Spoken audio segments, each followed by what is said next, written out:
Ciao a tutti, it's Autumn, and today I have another quite long deck profile / discussion on a deck. And it's kinda like the Constellar video, except, in the Constellar video I had a new build of Constellar that was tried and tested, it was very good, and, I wanted to get it out there to, get everyone to play that build instead of the old build. In this case, I think this build has potential. It's a new build, I think this build has potential. Unfortunately, I suck at Mythic rulers, so I'm not going to be the one that tops with the deck. But I went 3-3 with the deck, and this deck was worked by me, and huge shoutouts to Denojap, because that is, this was my idea, but the list is mostly his, so... I only changed it a little bit, and we've discussed about this deck for a month now, quite actively. So yeah, I just want to bring this deck to the attention of everyone, so someone else can top with it, because that's not gonna be me.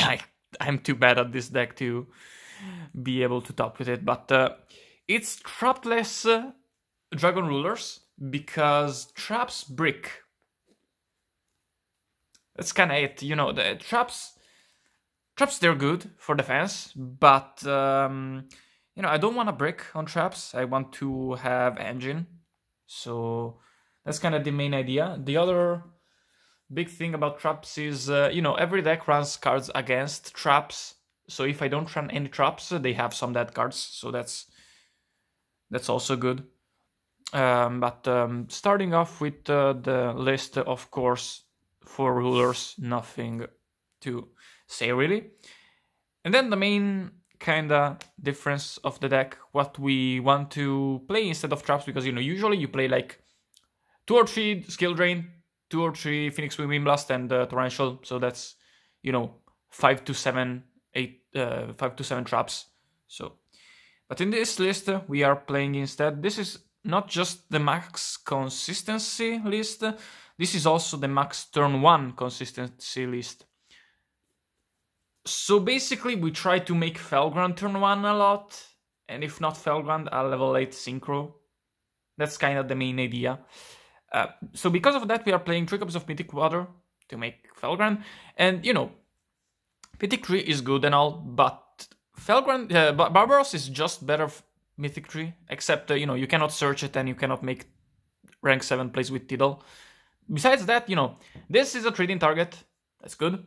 This gets hit by Bottomless, that's good. This does not get hit by Breakthrough Skill, that's very good, because, Breakthrough Skill is kinda ass versus this deck, at least the field effect.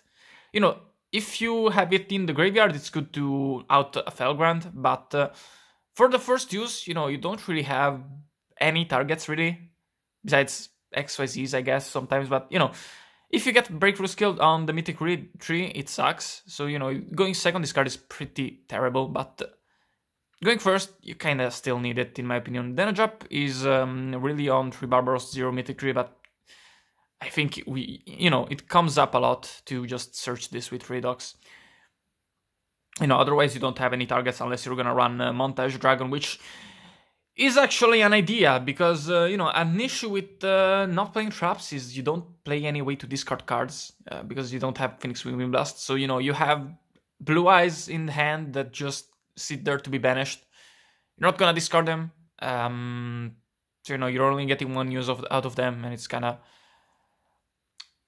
doesn't look great. So, there is certainly an argument for playing Montage Dragon, but I'm not gonna be the guy that plays Montage Dragon. I don't want that to be me. Also, Barbaros has another effect. If you tribute it with 3 monsters, it wipes the opponent's field, and this came up more than once in the tournament. Certainly one of the times was just to meme around, and I could have easily lost because of that, but I didn't, so it's fine. Just, don't use this against artifacts. Even if there's the perfect situation to do the meme, you shouldn't do that. I know it's hard to hold yourself back sometimes when you have Dracosac plus a bunch of tokens to just tribute 3 and summon this. But you know, you can kind of achieve that easily with Soul Charge. And, you know, in Soul Charge turns, you aren't attacking, so definitely can come up. You know, the fact that this card is good only because we don't play Skill Drain is kind of weird, an oxymoron. If you show this to a Tengu player, they'll have a hard attack, but yeah, that's kind of how it is, to be honest. And you know, what else do we play if we don't have any traps? Well, of course, we max out on the Blue Eyes engine. 3 blue eyes and 3 stones. You know, kinda some of the best cards in the deck, to be honest. And even if they don't really feel like it, but you know, they give you so much advantage, which you know, this deck can kind of struggle with sometimes.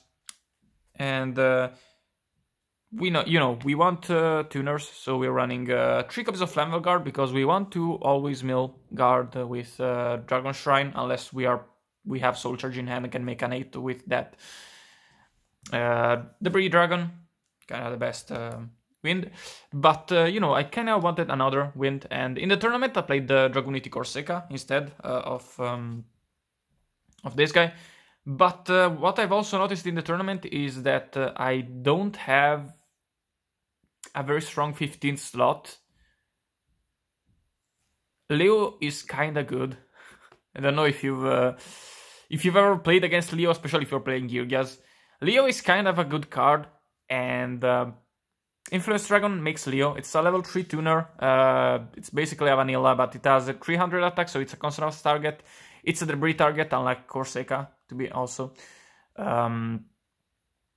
So yeah, you can definitely consider playing Corsica instead, but you know, in theory, Influence Dragon makes sense because our 15th extra deck slot is not going to be too particularly strong anyways, so there is room for Leo. And then to round off the monster lineup, we are playing 1 Gores.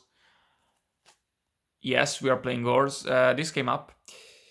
And you're gonna say, wait, what about Card Trooper? What about Maxi? Well, Maxi, you can definitely consider running it. You know, you can cut the Influence Dragon and one of the spells we're gonna get to later. But you know, it's kind of like this is max consistency. There is a point at which, you know, you have too much consistency and not enough power. So if you feel like that is the case, definitely play Maxi instead. But you know, I like maxing consistency personally myself, so especially turn 1. So yeah, and you know, we don't have Card Trooper.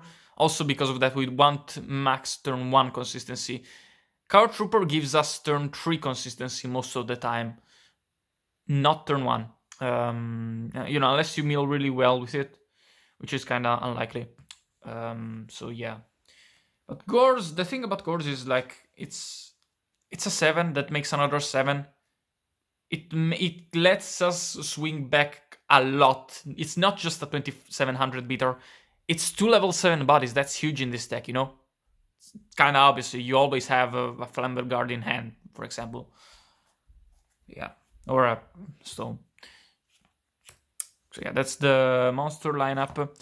I'm gonna try to put this like a little bit more like this, so I have room for the spells because I kind of want to show the spells together. Oh, I think that should work. Maybe, I don't know. But you know, we have of course 3 copies of Dragon Shrine, the best spell in the deck, probably. You could argue Soul Charge, but you know, Soul Charge can actually break you. 3 copies of Trading, and kind of the reason why we are playing so many level 1s, 3 copies of Cards of Consonance. The third Cards of Consonance is the card I would consider cutting alongside the Influence for Maxis if you want to play those. Then 3 copies of Upstart. You know, it's Upstart. I don't really have anything to say about it. You know, you often say it out, but you know, you kind of have to play it. Then 3 copies of Soul Charge. It's Soul Charge. And then, the one-offs, Foolish Burial, Burial from a Different Dimension, and Gold Sarcophagus. Kind of mandatory in this deck. You can't really play without them. I guess you could play without Burial, but no. There's really not been any more spells we've considered. There's not too much of a point, really. Like, maybe if you want to be like very adventurous, you could consider running like one copy of cards. Just Magical Stone Excavation to have something to discard the Blue Eyes with besides Radiant, but seems kind of breaky. Just kind of against the point of this deck. But yeah, going into the extra deck. This is a bit different from what I ran in the tournament, because, I realized some cards that weren't necessary and some cards that were. 2 copies of Felgrand, because we are gonna make this a lot. In the tournament I went against a lot of rogue decks, and the rogue decks tend to struggle with Felgrand. And, in general, rank 4 only decks can't really out Felgrand without drawing a trap like Fiendish Chain or Breakthrough Skill. It's a beast of a monster, especially when you don't have Skill Drain or Rivalry. When you don't have any floodgates, Felgrand is just free and you can just win games. Like, obviously the floodgates would be stronger, but the thing is that you don't have to draw them, and you can just win off Felgrand beatdown. You can't beat the opponent down with Skill Drain. You need to have more stuff, so that's kind of the whole idea. This deck is like, it's taking Mythic Rulers, which are already the hardest deck in the format, making them even harder. So that's why I really cannot play them. And because you are lowering the deck's power ceiling, but you are increasing the power floor. So you're not gonna have really any games that are just oh, I drew the nuts, I won, or ooh, I just bricked, I lost, because when you're playing Mythics, when you have real games, it's really, really hard, but you have non-games, really, where you don't really have to think about this too hard. And in this deck, you don't really have that luxury. You are always on par with the opponent, but, the thing is that Mythic Rulers has the best engine.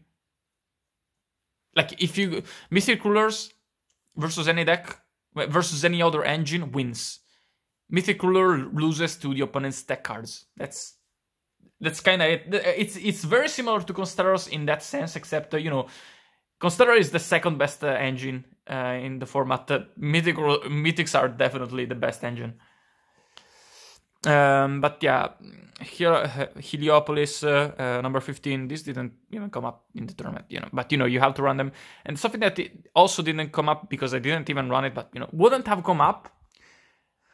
But in this deck, I definitely feel like it's very much necessary, I'll say, because you're gonna make level 8 synchro rank 8s a lot. You don't have Skill Drain, so monsters with Destruction immunity are a bit of an issue.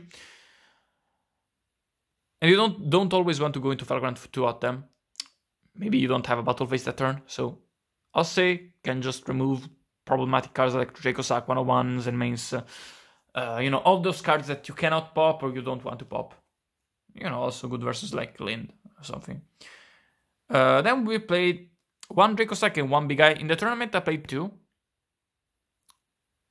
I don't think I even made 1. Pretty much this tournament I just went Felgrand and the level and the synchros. I don't think I made any other XYZ. Maybe once Big Eye, but yeah. But, still have to run them, obviously. What are you gonna not run them? And then we have, Star Eater for the debris. Leo, it's the 15th slot. We're gonna talk about more cards that you can play instead if you don't want to play Leo. But, it's extremely strong versus Gilgias, not so strong versus other decks, really, though. And one of the Rise. Frankly, I could have played a second Azurize because this card is fucking insane, really. Yeah, there's probably better slots for it instead. But 48s, which are kind of the main part of the extra deck, besides Felgrand, is 1 Stardust Spark, 1 Stardust, 1 Scrap, 1 Colossal, and 1 Crimson Blader. All of these came up. You know, Scrap is an Earth, so it's kind of the best to make turn 1 if you want to make Felgrand, which, you know, is enough of an improvement over Stardust Spark that you might consider doing that more often than you think.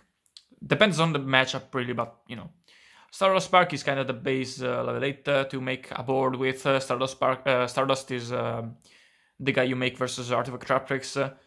Colossal comes up to out Felgrands and to stall a bit, maybe versus Boojins. And, you know, Crimson Blader comes up versus Mermals, Spellbooks, all that kind of stuff. And, you know, for other cards that we've considered, you know, besides them, obviously I played the second Dracosac in this tournament over the Alsei, and I also played Angel of Zera over Leo. But because, you know, Angel of Zera is very good versus Spellbook of Fate, that's kinda it though. And, you know, there's also Macrocosmos, but, you know, you cannot banish it yourself, so it's pretty niche. But frankly, I think the card that I would play if I cut Leo and Influence Dragon would be Exciton Knight, especially since I'm playing Mythic 3. You know, can come up with the Breeze plus Mythic 3.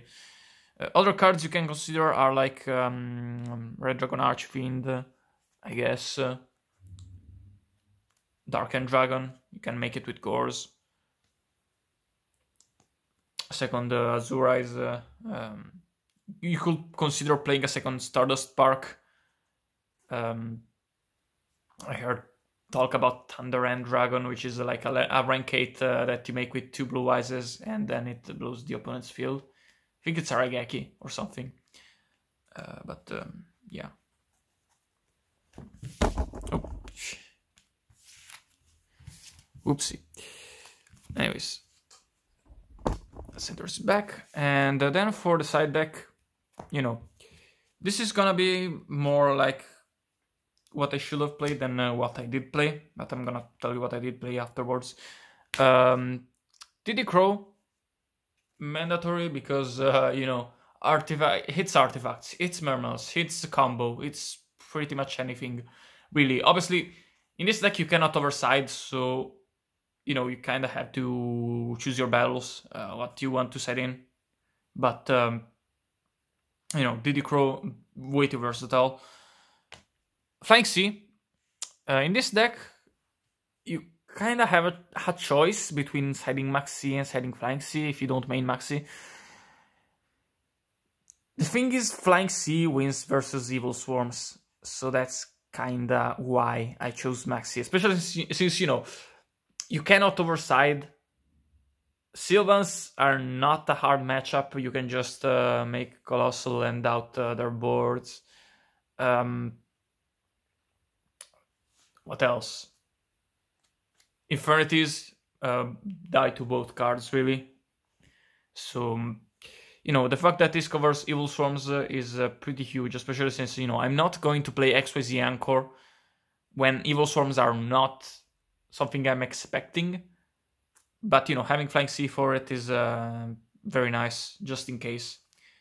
And then we're playing 3 MSTs, you know. We need to pop back. We need to pop Floodgates. It's mandatory 3 off in any Dragon Ruler side deck, really. And then Floodgates, DNA Surgery.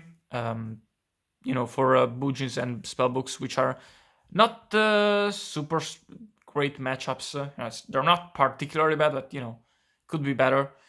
One card I did not play is I don't play a bunch of cards, but Decree is for Gyas mainly, also Artifact Traptrix, Rogue, well, mainly Cat, not really Hat, but yeah, Hat is kind of weird because, you know, we don't side much versus it, but, you know, at the same time, Ice Hand is completely dead versus us, so.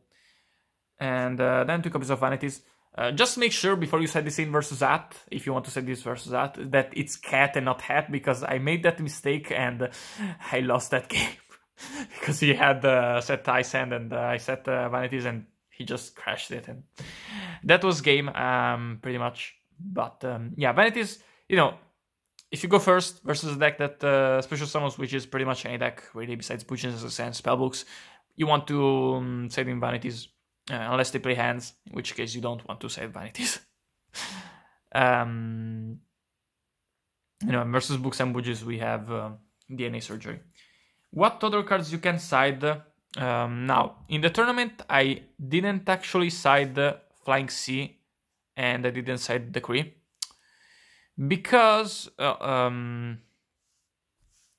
was playing the hands and Dark Hole instead. You know, Dark Hole is good versus Girgias. It can be good versus combo decks. You know, it's definitely an option. But you know, the main thing is like 10 minutes before the tournament started, I panicked about Gravekeepers and cut Flying Sea and Cycle Reader. I was also playing instead of the Crease, and put in the hands, because you know, Gravekeepers are extremely scary, and you know, it also covers Evil Storms. But you know, the issue is, well, there's multiple issues. One, they clog.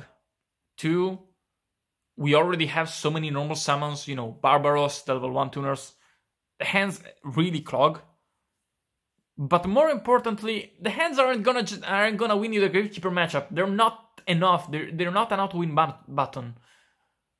And there is no auto-win button versus Gravekeepers. That's the issue. So, like, if you go against Gravekeepers, you just scoop. You don't really have any options. I don't think siding 4 Gravekeepers is enough to really win. Like, you could probably side 15 cards for Gravekeepers and you still probably lose.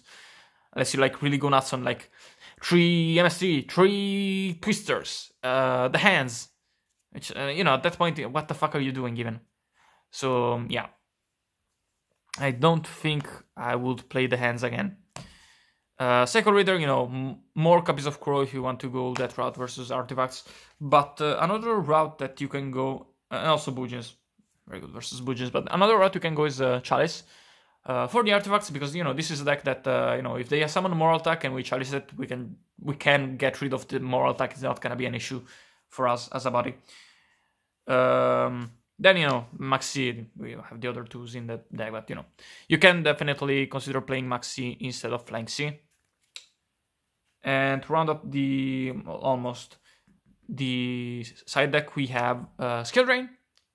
If we go first, I feel like Vanities is just a bit better, especially since, you know, we are running so many copies of, so many ways of making Felgrand. And Felgrand with Skill Drain sucks, but Felgrand with Vanities is amazing, so I would just play Vanities. And for the same reason, I wouldn't really play Rivalry, but, you know, Skill Drain is still definitely an option. You know, it makes some matchups quite a lot better. But, yeah. And the last card I considered siding, I don't have it. Chaos Hunter, which, you know, if you don't know what it does, it's a level 7 2500 attack monster. Don't remember the defense, but basically, if the opponent special summons, you can discard a card to special summon it from the field, and then, as long as it is on the field, the opponent cannot banish cards.